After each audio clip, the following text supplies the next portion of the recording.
Saison 24/25 mit Heidenheim startet und ich möchte mit euch zunächst mal auf die Zugänge und auf die Abgänge schauen. Es hat sich wirklich sehr, sehr viel getan, sowohl bei den Neuzugängen als auch bei den Abgängen. Da sind ein paar sehr, sehr teure Sachen für Heidenheimer Verhältnisse dabei gewesen. Wenn es euch gefällt, lasst gerne einen Daumen nach oben da.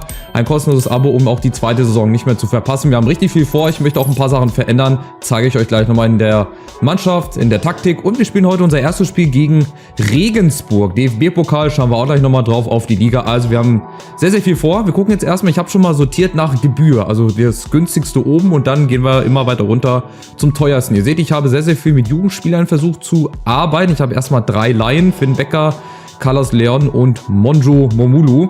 Lustiger Name, ne? Aber wie gesagt, das sind alles Jugendleute, die ich jetzt erstmal geliehen habe. Leihgebühren sind auch noch oben drauf gekommen. Dann habe ich mir Isherwood von Darmstadt geholt, die sind abgestiegen, der war also auch ablösefrei. Dazu noch Philipp Förster, ablösefrei. Ja, auch ein etwas namhafterer Neuzugang, 29 Jahre, altbekannt, ne? Ich glaube, bei Bochum spielt er jetzt aktuell, hat auch schon beim VfB Stuttgart gespielt. Dann den Tom Kearney, den hatte ich ja schon vorher unter Vertrag, das ist jetzt also nicht mehr so neu. Dann habe ich Tim Lemperle, also hier fest verpflichtet, hatten wir auch schon seit einiger Zeit durch. Dann habe ich natürlich zugegriffen bei Real Madrid B, wie immer ich auch das geschafft habe, für 550.000, den habe ich gekauft. Und zwar, wie gesagt, von Real B, Marvin Park, junger Mann, der kann auch, glaube ich, noch für die U19 eingesetzt werden, genauso wie Johannes Schenk von Bayerns Zweite, auch festgekauft. Dazu habe ich mir Armin Faruk geholt von Wiesbaden, auch 650.000. Dann habe ich noch bei Köln zugeschlagen, Matthias Olesen, Mittelfeldspieler. Dann habe ich mir noch einen Stürmer geholt, Cedric Teuchert vom Hannover 96 für 3,9 Millionen und Christian Früchtel, der teuerste Spieler, neuer Keeper von Austria Wien für satte 4 Millionen. Heißt also, wir haben insgesamt 12,75 Millionen für Zugänge ausgegeben. Dafür haben wir aber auch ein bisschen was verkauft. Unter anderem haben wir Gimba, Maloney, Marlon Busch zu West Bromwich abgegeben und Jeremy Duziak. Das sind hier so die 4 Spieler, für die ich wirklich Gehalt bekommen habe oder auch Transferbudget und Transferablöse. Die anderen habe ich alle ablösefrei abgegeben. Also es hat sich ein bisschen was getan. Wir haben eine zweite Mannschaft auch gegründet, also nicht nur eine U19, wir haben jetzt auch eine zweite Mannschaft. Dazu habe ich in den Vorbereitungsspielen, was wir im Kalender gleich nochmal gucken werden, viel probiert. Also ich habe auch mal die Aufstellung ein bisschen verändert, mal ein 4-2-2-2, mal ein 4-3-3 und ich bin so am Überlegen, ob ich mit dem 4-2-2-2 reingehe oder mit dem 4-3-3. Da ist die Vertrautheit ein bisschen höher, die Intensität ist da auch ein bisschen höher, wird von den Spielern ein hohes Level an Intensität erfordern.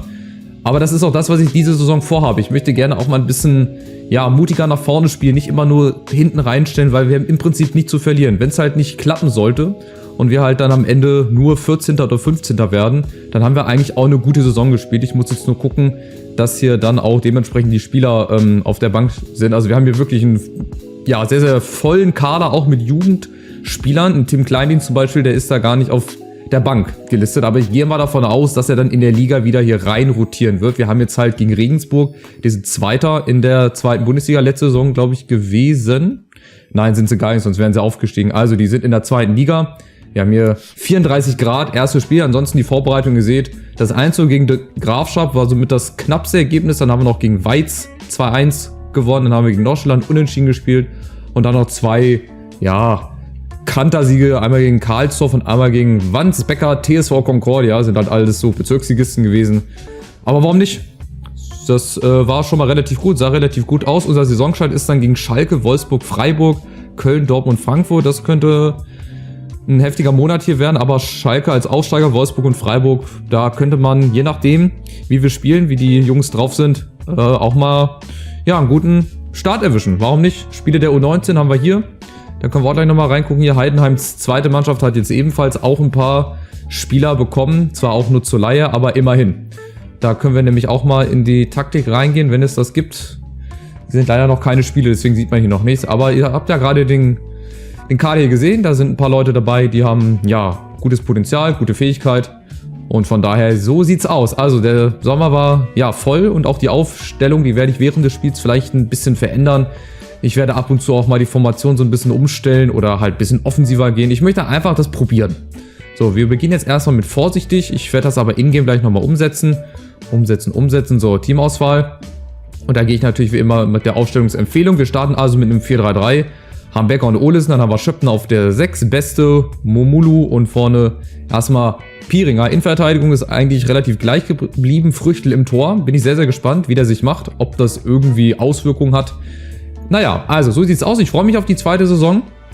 Ich habe auch mit dem Vorstand mich so ein bisschen wieder in den Haaren gehabt, also was Transferbudget, Anhöhung betrifft. Aber bei Heidenheim, da will man wirklich kleine Brötchen backen.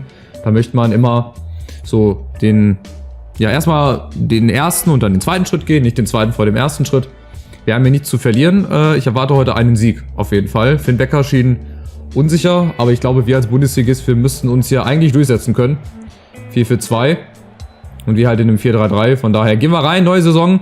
Und hier unten diese Grundausrichtung, und dann gehe ich jetzt erstmal auf Offensiv. Ich probiere erstmal so ein bisschen rum und werde meine Mannschaft mal anfeuern und dann bin ich mal gespannt. Ich freue mich auf die neue Saison, mal gucken, ob wir uns verbessern können. Wir sind ja 10. glaube ich geworden oder 11. Ich glaube 10. Super Platzierung für uns. Und wenn wir das irgendwie toppen können oder wenn wir das halten können, das wäre natürlich überragend. Und ich bin auch gespannt, wie sich so die Formation macht, ne? Wenn wir halt umstellen. Dem Gegner immer so ein bisschen angepasst und auch unten hier diese Grundausrichtung, das habe ich halt auch in den Freundschaftsspielen mal ausprobiert. Also ich versuche jetzt einfach mal ein bisschen mehr ins Risiko zu gehen. Auch wenn es vielleicht mal 2, 3 Spiele nicht klappen sollte, aber das muss man halt dann vielleicht auch mal durchziehen. Dazu halt viele Jugendspieler will ich mit einbeziehen, aber jetzt haben wir erstmal den Rückstand durch Hottmann. Also erstes Gegentor der Saison, das fängt natürlich schon mal nicht gut an. Gut, es war Hottmann, der den Treffer hier selber mit einleitet.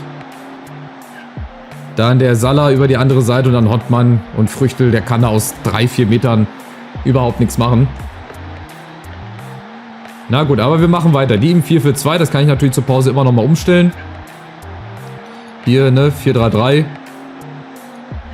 Da kann ich natürlich in die weiteren Taktiken gehen, Voreinstellungen. Ich muss das in der Halbzeit vielleicht eventuell machen, aber ich finde 4-3-3 ist halt auch mal was anderes, ne? Nicht immer nur 4-2-3-1. Ich könnte auch eine 5er-Kette machen, ich könnte auch ein 4-4-2 machen, ein ganz klassisches, aber jetzt probiere ich erstmal hier das 4-3-3, da muss man sich jetzt auch erstmal dran gewöhnen.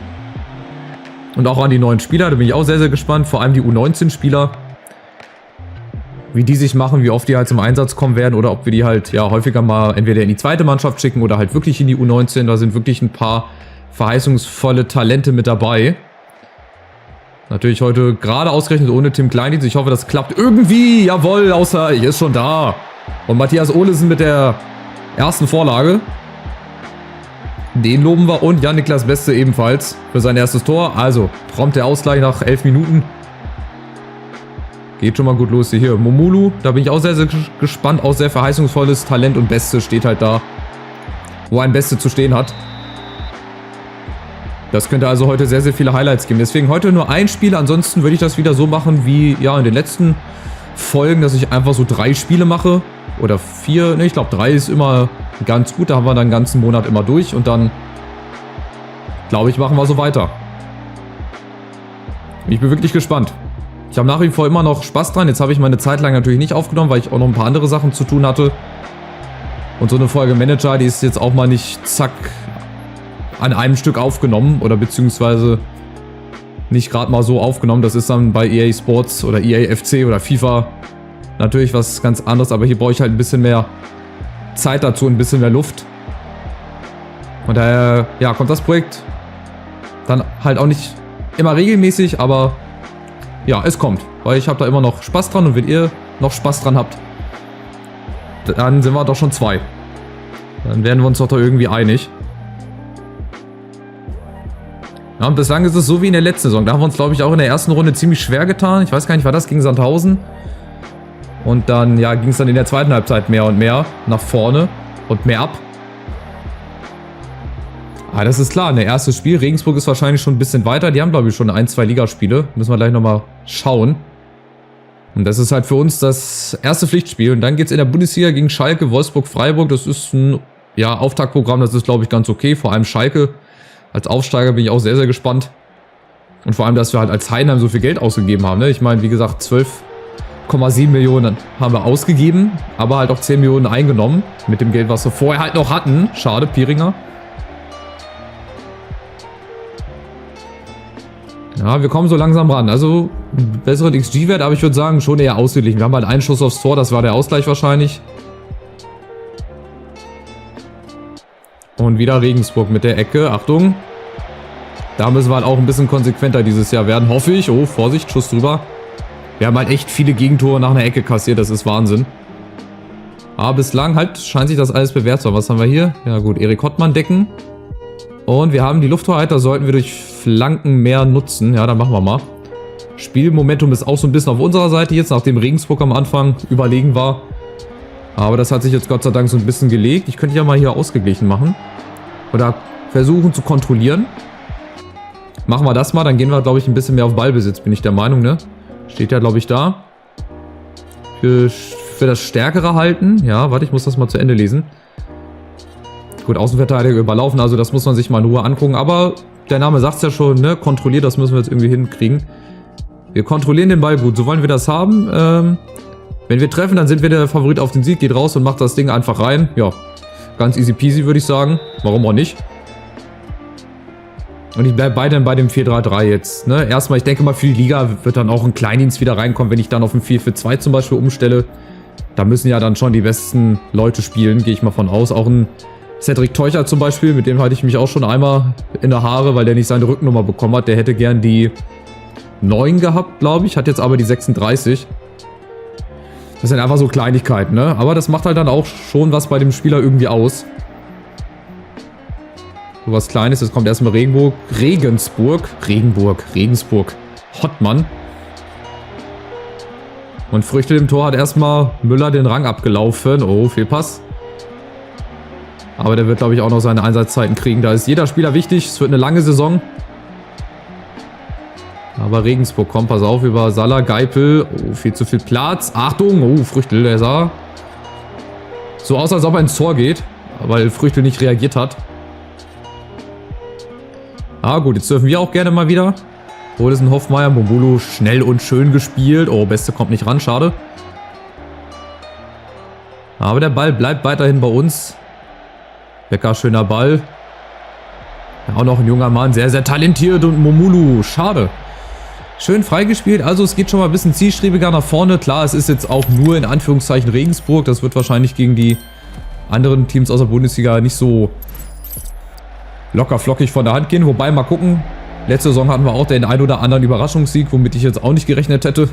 Gegen Leverkusen zum Beispiel, Stuttgart, Union, da kann ich mich dran erinnern. Wir haben in Freiburg gewonnen im Pokal, also wir können auch überraschen. Wir können uns aber auch mal gegen Bochum oder gegen, ja, unterklassige oder niedrig stehendere Teams, ich weiß gar nicht, wie ich das nennen soll, auch eine Klatsche holen. Achtung, Salah. Saler, nicht verwechseln mit dem Mohamed Salah. Aber momentan sind alle noch soweit fit. Vorne die Offensive mit Becker, Momulu, Beste, da muss man mal ein bisschen drauf gucken. Ansonsten sind wir alle noch halbwegs fit. Sehr ausgeglichen. Ja, ist gut fürs erste Pflichtspiel, dass wir gleich mal einen richtig starken Konkurrenten haben. Damit wir gleich mal wissen, wo wir stehen, wo wir vielleicht noch ein bisschen Verbesserungspotenzial haben. Und ein Sieg würde das natürlich beschleunigen, diese Entwicklung. Momulu, Siegesleben. Wie der Becker, jetzt ist halt vorne niemand frei.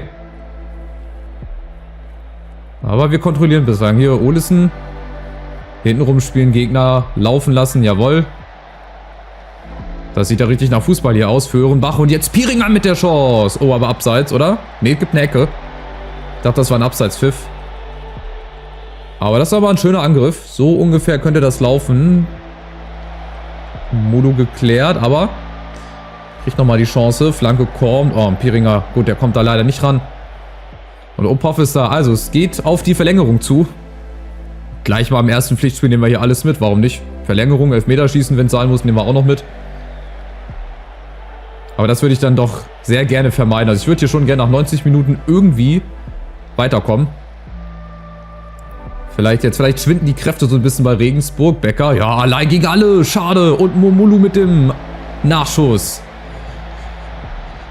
Ah, schade. Die kommen so langsam ins Rollen. So Becker und Momulu. Wenn sie denn mal ins Rollen kommen. Die haben natürlich auch noch Entwicklungspotenzial. Danach habe ich halt geguckt nach Leuten, die zu bezahlen sind. Egal ob mit der Leihe oder mit einer festen Verpflichtung. Da habe ich halt nur 3 oder 4 Leute geholt, weil ich für mehr Geld hat es halt leider nicht gereicht. Oder halt junge Leute, die halt noch nicht so stark sind. Und müssen das jetzt in der Verlängerung zeigen. Also Verlängerung starten. Und genauso bei den Abgängen. Wobei die Abgänge, das hat auch jemand aus dem Personal übernommen. Also jemand aus dem Verein. Da habe ich mich jetzt nicht so großartig gekümmert. Ich habe dann eher schon mal auf die Zugänge geguckt. Aber die haben dann meistens einen hohen Marktwert gehabt. Dann waren die Verträge schwer, ja, auszuhandeln. Jetzt kommt Leon. Das ist auch ein neuer, junger Mann. Da bin ich auch sehr, sehr gespannt. Da können wir mal drauf schauen vielleicht. Kurz, der war, glaube ich, von Real. Kann das sein? Warum kann ich denn jetzt nicht raufgehen? Ja, das ist es wieder hier. Schade, okay. Vielleicht werden wir gleich mal die Chance haben, drauf zu schauen. Dann könnten wir eventuell mal auf Carlos Leon schauen. Nervös beim Debüt, auch alles ganz normal.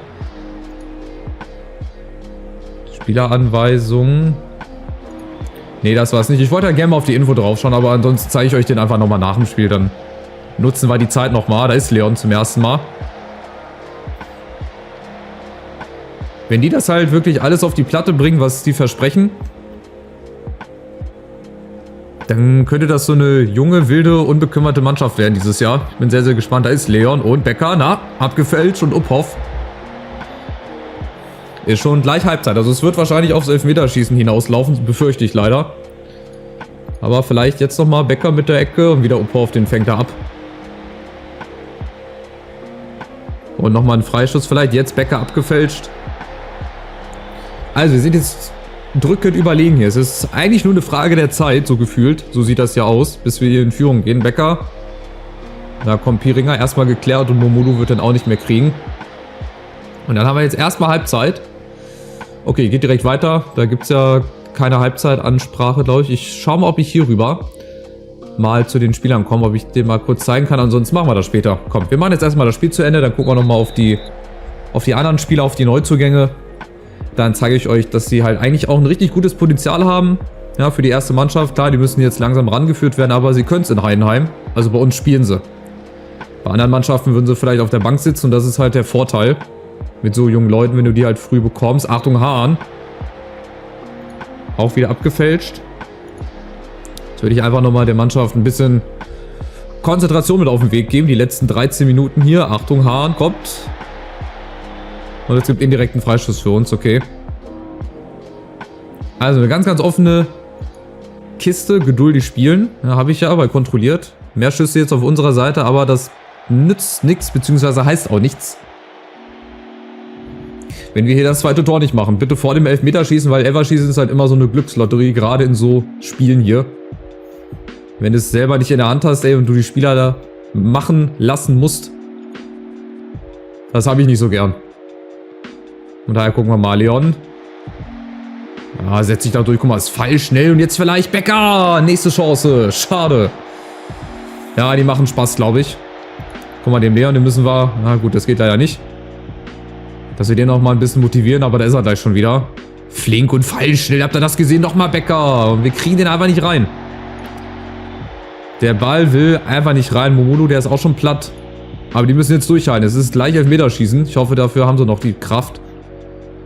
Okay, Keller für sie ist ihr Leben. Doch nochmal ein bisschen Kraft und ein bisschen mehr Fitness. Na gut, ich werde hier nichts mehr zurufen können wahrscheinlich. Weil ich es gerade gemacht habe. Momolu ins Aus. Da sind es noch 4 Minuten. Also, es ist eigentlich ein ausgeglichenes Spiel. 20 Schüsse, 14 Schüsse auf Regensburger Seite. Also ein Scheibenschießen und wir gehen jetzt ins Elfmeterschießen. Also, es ist, ja, allererste Elfmeterschießen. Die sind, glaube ich, schon so sortiert. Nach den Werten, ne? Also, es beginnt Marvin Piringer, dann kommt Mainka, Leon ist dann der nächste. Freut mich sehr. Schade, hier können wir auch nicht drauf gucken. Also, wir gehen rein. Mannschaftsansprache nochmal. Viel Drück da draußen, ihr werdet es brauchen. Ich bin stolz, wie ihr es bislang gemacht habt. Weiter so, das ist eure Chance, zu Helden zu werden. Ja, dann mach mal. Ich bin gespannt, wie das bei Elfmetern läuft. Ah, okay, diese Sicht haben wir. Also Piringer beginnt, wir dürfen anfangen. Und Piringer gegen den Pfosten. Oh, der erste Fehlschuss. Ja, Wollo. Das geht natürlich schon mal nicht optimal los. Türpitz für Regensburg. Ah, und der trifft. Ich habe eine böse Vorahnung, dass das schon das Pokal aus ist und dass wir dann zum ersten Mal eine Krise haben, bevor die Saison überhaupt begonnen hat. Mainka ist der nächste Schütze, der trifft, jawohl. Jetzt muss Früchtler aber auch mal einhalten, das ist klar. Oder die Regensburger müssen mal einen verschießen. Geipel ist der nächste. Oh, Früchtler hat die Ecke geahnt. Oh, jetzt kommt Leon. Oh, der dürfte nervös sein. Ich hoffe, der behält die Nerven, gerade bei dem Elfmeter. Leon, jawohl, ganz souverän. Und Früchtel muss jetzt mal einhalten. Komm, Junge. Jetzt zeig mal, was du kannst. Du warst bei Bayern, du warst bei Austria Wien. Irgendwas musst du doch auf dem Kasten haben. Oh, und auch der geht rein. Oh, und jetzt kommt Becker auch noch. Junger Mann, Neuzugang. Finn-Ole Becker, den haben wir auch nur geliehen. Ah, und der trifft auch gegen Ophoff. Aber wie gesagt, Früchtel muss jetzt auch mal einhalten. Wenn Regensburg die nächsten beiden trifft, dann ist das Ding hier vorbei. Und Hut, und der trifft. Au, das ist Wahnsinn, ey, wie kaltschnäuzig die sind. Und jetzt müssen wir halt schon treffen. Oh, Momudu, der war schon am Ende seiner Kräfte. Da befürchte ich jetzt halt, dass es mit seinem Schuss zu Ende gehen wird. Aber das hatte ich bei den vorherigen Schützen auch. Momulu. Und der trifft. Wichtig. So, und jetzt muss Früchtel halten. Jetzt kommt er nicht drum rum. Er muss ihn halten, sonst sind wir ausgeschieden. Dann sind wir in der ersten Runde ausgeschieden. Und Benatelli. Der trabt da an. Benatelli gegen Früchtel. Oh weia, komm Junge, das wäre so wichtig. Benatelli. Und Früchtel hält ihn. Jawohl. Schlecht geschossen von Benatelli. Jetzt geht's ins Sudden Death. Alter, was ist das für ein Spiel hier? Und Keller nagelt den rein mit 300 km/h. Und jetzt sind wir wieder im Vorteil. Wenn Früchtel jetzt den nächsten hält, sind wir weiter. Mit 5:4 nach Elfmeterschießen. Das wäre krass. Also ihr seht, was so eine Parade für eine Wendung nehmen kann. Jetzt kommt Risch gegen Früchtel. Komm Früchtel. 2 hintereinander. Back to back. Dann sind wir in der zweiten Pokalrunde. Zwar ganz knapp, aber dann sind wir es. Nee, Risch auch ganz souverän.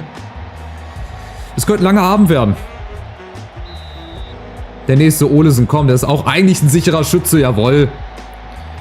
Vom FC Köln geholt, der hat Nerven aus Stahl. Sehr, sehr schön. So, und Salah, der nächste. Wir machen so lange weiter, bis einmal alle 11 Schützen durch sind wahrscheinlich. Früchtel ist jetzt der nächste. Gegen Salah auch wieder. Wenn er ihn hält, sind wir weiter. Aber auch er macht den rein. Das sind alles gut geschossene Elfmeter, bis auf 2, 3, die halt verschossen waren. Ansonsten sind die alle gut. Hoffmeier der nächste. Auch der ist drin. Wichtig, ganz wichtig. Die letzten 5 alle reingemacht. So, komm Früchtel, jetzt aber. Buchmann. Buchmann gegen Früchtel. Der nächste, der vielleicht. Schütze Nummer 8. An dem scheitert es vielleicht. Wahnsinn. Buchmann gegen Früchtel und Früchtel hält ihn. Jawohl. Und damit sind wir eine Runde weiter. Ganz, ganz knapp im Elfmeterschießen. Da sind wir gerade mal, wie sagt man so schön, von der Pranke gesprungen. Und das Ganze ohne uns zu verletzen. Ihr seht hier von den Chancen her, waren wir dann schon die bessere Mannschaft. Aber Pokal ist Pokal, ey. Genau, niemand hat auch nur ein Pfifferling auf uns gesetzt. Gut, würde ich jetzt nicht so sagen. Wir waren halt Favorit. Aber guck mal, wenn man so schon reinstartet in die Saison, dann lassen wir da nur die Ruhe. Gab es hier irgendwelche Überraschungen? Gucken wir mal. Frankfurt weiter, Dortmund weiter, Schalke, Bremen. Nee, ich glaube die Favoriten. Wir gucken uns mal die gesamte Runde bislang an. Von den Spielen, die gespielt wurden. Kiel gewinnt gegen Düsseldorf, wobei das jetzt nicht unbedingt eine Überraschung ist. Ehrlich gesagt, sie sind ja beide in der gleichen Liga. Und ansonsten, nee, glaube ich, ist bislang nichts Spannendes mit dabei. Wir gucken mal hier hin. Gut, ich habe ja hier nochmal beantragt, dass wir das Transferbudget erhöhen. Ist halt leider nicht so. Was haben wir hier? Regensburg. Gut, im Elfmeterschießen gegen Heidenheim bestraft. Elfmeterschießen ist halt so eine Glückssache, ne? Das ist ganz klar. Olesen beeindruckt. Wir erhalten nochmal 175.000 Euro. Das ist für uns viel Geld auf jeden Fall. Jan Kölner. Ne, wie heißt er? Jan Kölner. Michael Kölner war im Stadion zu sehen. So, also, die erste Runde haben wir. Gibt es nicht irgendwie auch dann die Auslosung? Wahrscheinlich nicht. Wahrscheinlich gibt es dann erst wieder im September oder so die Auslosung. Nun gut, also ich nutze jetzt nochmal die Zeit, um nochmal kurz euch die Mannschaft so ein bisschen vorzustellen oder dass wir mal so in die neuen Jugendspieler ein bisschen reingucken. Hier zum Beispiel Leon, der ist 19 Jahre jung, der hat ein richtig gutes Potenzial, eine 2,5 Sterne. Der hat eigentlich schon sehr, sehr gute Werte bei Dribbling, bei Antritt, Beweglichkeit, haben wir ja gerade gesehen in der Verlängerung. Und das ist halt so einer, den müsste man halt theoretisch dann spielen lassen. Ich gehe jetzt gerade mal hier in die Aufstellungsempfehlung rein. Da ist dann zum Beispiel auch ein Kleindienst, ein Leon, ein Park, also die auch wirklich von der Qualität her besser sind, würden dann halt auch spielen. Dann der Aitama, der ist halt auch vom FC Bayern geliehen, auch Verteidiger, auch ein hohes Potenzial. Also ihr seht, ich freue mich auf die Truppe. Ich finde das einen ziemlich gut zusammengestellten Kader, auch von der Reservebank, ja, also von der Auswechselbank haben wir wirklich ein paar richtig gute Leute mit dabei. Da können wir wirklich noch mal ein bisschen Qualität nachlegen. Wie zum Beispiel ein Lemperle, der jetzt hier ist, oder dann haben wir noch einen Förster, auch sehr, sehr erfahrener Mann. Den können wir auf jeden Fall auch mit reintun. Jetzt gehen wir nochmal hier rein in die Taktik, Aufstellungsempfehlung. Ja, vorgeschlagene Auswahl nutzen. Oder auch ein Tom Kearney, der kann auch nochmal für ein bisschen Entlastung sorgen. Ist auch ein erfahrener Mann. Keller, 25 Jahre jung, der ist, glaube ich, auch, weiß ich nicht, aus der zweiten Mannschaft hochgezogen worden. Ne, 25 Jahre, der war schon immer da. Der erlebt jetzt vielleicht gerade seinen zweiten Frühling, wie man so gerne sagt. Und so sieht's aus. Also, wie gesagt, wir sind gut reingestartet. Wir haben eine gute, junge Truppe. Und ich freue mich drauf. Ich bin sehr, sehr gespannt. Wir schauen nochmal hier auf den Terminplan ganz kurz. Irgendwann, genau hier, zweite Runde. Aber das ist ja jetzt, glaube ich, noch nicht so weit, wenn wir mal auf den Kalender gucken. Wir werden dann im nächsten Part das Spiel gegen Schalke, gegen Wolfsburg und gegen Freiburg machen. Da bin ich sehr, sehr gespannt, wenn die Truppe dann das erste Mal so zusammenspielt, wie sie halt zusammensteht. Also hier in diesem 4-3-3. Ich behalte das dann auch erstmal bei. Kleindienst vorne, Leon und Aitama, der auch vorne rechter Flügel spielen kann. Die haben jetzt einfach getauscht, sehe ich gerade. Dafür spielt jetzt Park hinten.